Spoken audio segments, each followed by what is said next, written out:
सबैले त मैले नराम्रो भनेको छैन, तर कुनै कुनै मेकानिक हुन्छ त्यस्तो, एकचोटि हेर्नुहोस् हुन्छ कस्टमरबाट पैसा पनि लिने होइन, सामान पनि नहालिदिने, बाहिरको सामान हालिदिने, हालेपछि अब अलिकति राम्रो सामान हाल्नुपर्छ होइन। अगर कुनैले त सामान नहालिकन पैसा जोडेको हुन्छ नि। एकचोटि हेर्नुहोस् हुन्छ यो डियोको चाहिँ हामीले अहिले चाहिँ हाफ इन्जिन रिपुल गरिदिनु लागेको। एकचोटि हेर्नुहोस् हुन्छ पिस्टन चाहिँ नयाँ छ, 75 नम्बरको पिस्टन छ होइन। अब यो इन्जिन खोल्दाखेरि मैले के नोटिस गरेँ नि, एकचोटि हेर्नुहोस् हुन्छ यो चाहिँ भयो पिस्टन होइन। यो जम्मै पिस्टनमा चाहिँ आइएन लेखा हुन्छ, यो WPG लेखा हुन्छ होइन। आइएन भनेपछि कार्बोरेटरतिर हुन्छ अनि WPG भनेपछि साइलेन्सरतिर होइन।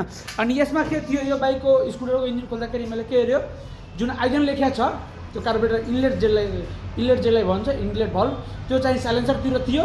अनि यो WPG जुन लेखा हुन्छ साइलेन्सरतिर हुने चाहिँ कार्बोरेटर थियो। अब अलिअलिको मिस्टेकले गर्दा अब हेर्नुहोस् हुनुहुन्छ अब यस्तो कस्तो स्क्रैच परेको छ है पिस्टनमा होइन। त्यही भएर म भन्छु होइन, काम गर्दाखेरि राम्रो ध्यान दिएर काम गर्नु, सामान हाल्दाखेरि राम्रो सामान हाल्नु होइन।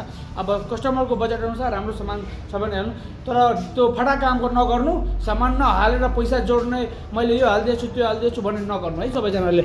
ल एकचोटि हेर्नुहोस् हुन्छ अब हामीले डियोको हाफ इन्जिन दामी तरिकाले फिट गरिदिनु लागेको।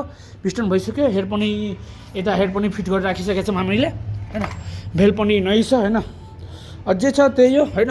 तपाईँहरूको पनि यसो हाफ इन्जिन फुल इन्जिन बनाउनु पऱ्यो भने आउन सक्नुहुन्छ दामी तरिकाले। हाफ इन्जिन फुल इन्जिन हाम्रो पसलमा रिपुल हुँदैछ होइन। एकचोटि यो सर्ट सबै हेर्न सक्नुहुन्छ। अब अरू पनि अब काम हुँदैछ।